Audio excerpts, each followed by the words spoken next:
Ini gue mau bahas tentang time machine and time travel. Time machine atau mesin waktu adalah sebuah perangkat hipotetikal yang digunakan untuk kembali ke masa lalu atau pergi ke masa depan. Terdapat banyak sekali cerita-cerita atau mungkin konspirasi teori tentang orang yang datang dari masa depan, atau orang yang pernah mengatakan bahwa mereka memiliki mesin waktu atau pernah menggunakan mesin waktu. Dan orang-orang yang kembali ke masa lalu atau pergi ke masa depan disebut dengan panggilan time traveler, atau di dalam bahasa Indonesia disebut penjelajah waktu. Time travel terdengar seperti fantasi liar yang terjadi hanya di film sci-fi atau film-film fiksi ilmiah.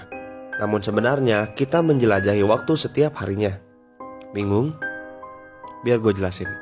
Albert Einstein mengatakan bahwa waktu bukanlah hal yang konstan, namun waktu terus berjalan ke depan, dan kita berlaju bersama waktu.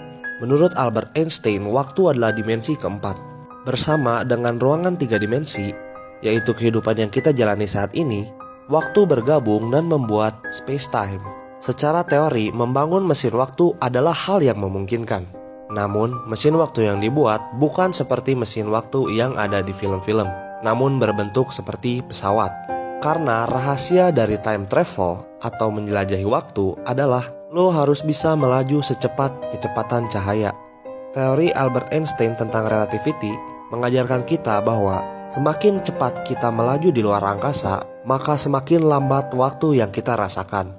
Contohnya kayak gini, bayangin lu ada di luar angkasa menggunakan kapal yang bisa melaju secepat kecepatan cahaya, dan lu berangkat ke planet yang berkemungkinan ada habitatnya dan bisa ditinggali, yang berjarak sejauh 40 light year.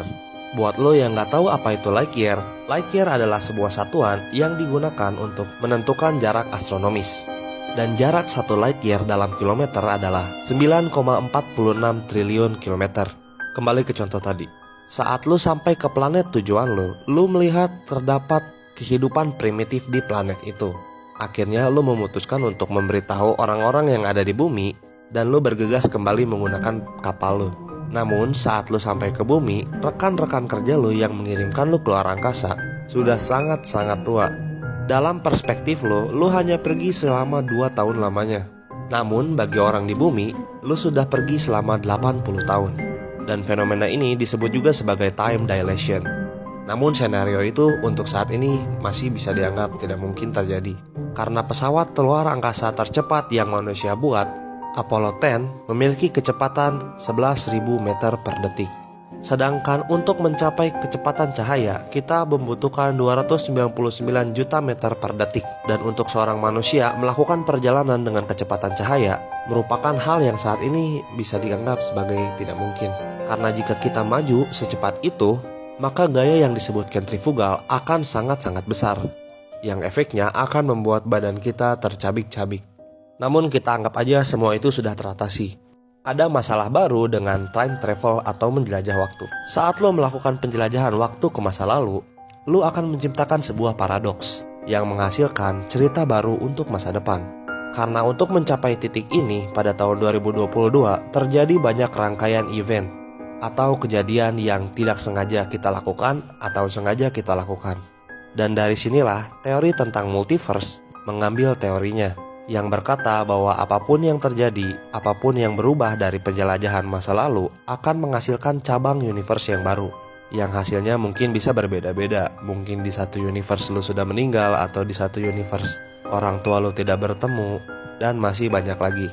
Terdapat juga paradoks yang tidak mungkin. Contohnya seperti ini. Lu kembali ke masa lalu, tepat di mana nenek lu belum menikah dengan kakek lu. Di saat itu, lu meyakinkan nenek lu untuk meninggalkan kakek lu, yang dimana nenek lu gak akan ngelahirin bapak lu, dan lu gak akan pernah ada. Namun, kalau lu gak ada, siapa yang kembali ke masa lalu dan berbicara pada nenek lu? Waktu adalah hal yang linear, yang selalu maju ke depan. Dan karena alasan itu, kita hanya bisa pergi ke masa depan, tidak ke masa lalu. Seperti astronot yang ada di terminal luar angkasa. Mereka saat ini hidup di masa depan, meskipun hanya berbeda 13 milisecond dari kita. Namun itu sudah cukup membuktikan bahwa time travel adalah hal yang memungkinkan. Namun sekarang, supaya seru, kita bayangin bahwa time travel ke masa lalu itu mungkin terjadi atau bisa dilakukan. Pada saat itu, lu pergi ke masa lalu untuk membenarkan semua yang terjadi di hidup lu. Atau mungkin lu pergi hangout dengan orang-orang terkenal pada zaman dahulu. Atau mungkin lu coba menghentikan event-event besar di dunia seperti membunuh Hitler atau mungkin hal lainnya. Dan saat itu tiba saatnya lu ingin pulang. Lu ingin nyantai, lu ingin kembali ke waktu lu yang semula. Namun saat lu kembali ke waktu lu, semuanya terlihat sangat berbeda. Lu seperti hidup di hari kiamat. Kenapa ini bisa terjadi? Hal ini bisa terjadi karena butterfly effect. Butterfly effect adalah sebuah contoh yang sangat simpel. Contohnya seperti ini. Satu kepakan kupu-kupu dari zaman prasejarah atau dinosaurus dapat menciptakan tornado di tahun 2004. Kupu-kupu pada zaman prasejarah dianggap kecil oleh makhluk sekitarnya. Namun berbeda pada tahun 2004. Ini menunjukkan tidak peduli seberapa besar atau kecil hal yang dilakukan di masa lalu, jika lo melakukan penjelajahan, akan terjadi impact yang sangat besar di masa depan. Tidak peduli lo mau melakukan apapun atau tidak melakukan apapun sama sekali di masa lalu, dengan keberadaan lo sendiri bisa mengubah kejadian yang akan datang di masa depan. Atau kita bisa pikir kayak gini, keputusan yang kita ambil saat ini dapat mempengaruhi masa depan dengan impact yang sangat besar. Dan itu penjelasan singkat gue tentang time travel dan time machine. Gimana menurut lo? Coba tulis di kolom komentar.